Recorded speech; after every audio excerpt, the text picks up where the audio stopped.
Saudi আরবের সঙ্গে মিল করে করে আমি এখানে ঈদ উদযাপন করব, এতে করে আমার কি লাভ হবে? আমার কোরআনের বিধানকে প্রতিষ্ঠা হয়ে যাবে। এগুলা হচ্ছে আসল সাবজেক্টটাকে ভিন্ন দিকে নেওয়ার জন্য একটা ফাইজলামি। আচ্ছা আপনি বলেন তো, ঈদের জামাত, ঈদের নামাজ এটা কি ফরজ কিনা, এটা কোরআনে আছে কিনা? ঈদের নামাজ মুসলমানদের, তো তাইলে এটা নিয়ে আপনাদের এত মাথা ব্যথা কেন? যেখানে আমরা ঐক্যবদ্ধ নাই, যেখানে আমার রাষ্ট্রে কোরআনের আইন চলে না, কোরআনের বিধান চলে না, আমরা তাওহীদে নাই, আমরা আইন মানি ব্রিটিশের, আনুগত্য করি ব্রিটিশের আইনের, আদালতে চলে ব্রিটিশের আইন, সেখানে আপনি সৌদি আরবের সঙ্গে মিল করিয়া ঈদের জামাত করলেও কি আর না করলেও কি?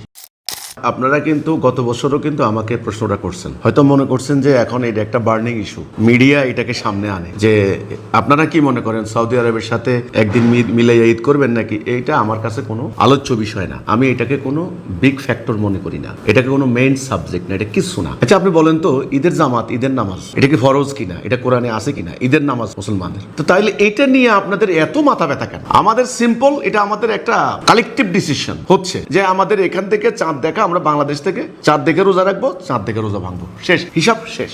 আমি এত অক্ষান্ত ড্রাগি মাংস এত হিসাব করার আমার দরকার নেই, এত মাসালা, এত বিরোধ। আর সবচেয়ে বড় কথা হলো, সৌদি আরবের সঙ্গে মিল করে করে আমি এখানে ঈদ উদযাপন করব, এতে করে আমার কি লাভ হবে? আমার কোরআনের বিধানকে প্রতিষ্ঠা হয়ে যাবে। এগুলা হচ্ছে আসল সাবজেক্টটাকে ভিন্ন দিকে নেওয়ার জন্য একটা ফাইজলামি। সারাটা জীবন এই কাজটাই হয়েছে, মেইন সাবজেক্টটা সরাই দিছে, মেইন ইস্যুটাকে একেবারে গায়েব করে দিছে। এখন জাতির সামনে মেইন সাবজেক্ট ওই সৌদি আরবের সঙ্গে মিলাইয়া ঈদ হবে না একদিন পরে ঈদ হবে, এটা নিয়ে মেইন সাবজেক্ট না।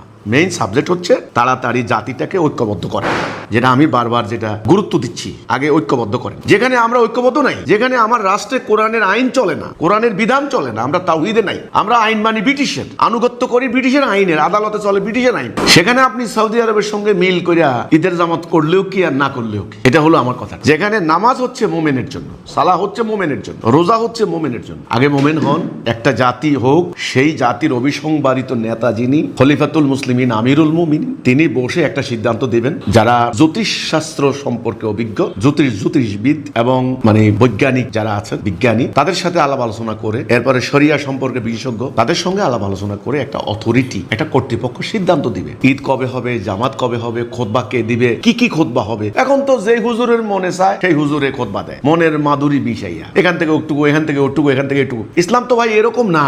ইসলাম একটা রাষ্ট্র ব্যবস্থার নাম, একটা জাতি সত্তার নাম। জাতি আর রাষ্ট্র মানি একটা সংবিধান থাকবে, মানে কোরআন। সংবিধান শুধু থাকবে না, একজন নেতা থাকবেন, তিনি খলিফা বা ইমাম বা রাষ্ট্রপ্রধান। একটা জাতি মোমেন জাতি, সেই জাতি ও রাষ্ট্রপ্রধানের হুকুম মানবে। ওইটা আগে করেন, ওইটা বাদ দিয়া আপনার তাওহীদ নাই, আল্লাহর দ্বীন কায়েম নাই, জিহাদ নাই, সংগ্রাম নাই, কিচ্ছু নাই, আপনি এখন শুরু করছেন ওই সৌদি আরবের সঙ্গে মিল করে আপনার ঈদ জামাত করব। আমি ভাই এগুলার আমি কোনো অর্থ খুঁজে পাই না। এটা অহেতুক কাজ, এটা অনর্থক কাজ। এই মুহূর্তে জাতির এখন এটা কোনো মেইন সাবজেক্ট না, এটা কোনো বিগ ইস্যু না। এটা হলো একটা অন্যান্য অনেক বিতর্কিত সাবজেক্টের মতো একটা সাবজেক্ট, যেমন রাফুল ইয়াদাইন হবে কি হবে না, হাত এখানে বাঁধবো না এখানে বাঁধবো, ওই বিতর্কের মধ্যে এটা একটা বিতর্ক। কাজে আমাকে এ ধরনের প্রশ্ন করেন না, আমি গত বছরও কিন্তু এ ধরনের উত্তর দেই নাই। আপনারা বলেন যে আপনি কোনটার পক্ষে, আমি আপাতত জাতিটাকে ঐক্যবদ্ধ করার পক্ষে, কথা শেষ। এখানে সারা দেশে সম্মিলিতভাবে রাষ্ট্র যেহেতু একটা আছে, যেহেতু একটা ইসলামিক ফাউন্ডেশন একটা সিদ্ধান্ত দিছে, বাস আমি আপাতত এই সিদ্ধান্তটাকে অনুসরণ করে আমি এই ঈদের জামাত একটা করতে চাই। তবে এটা আমি আবারও বলছি, যে এই দেশে আল্লাহর হুকুম কায়েম নাই, আল্লাহর কোরআনের আইন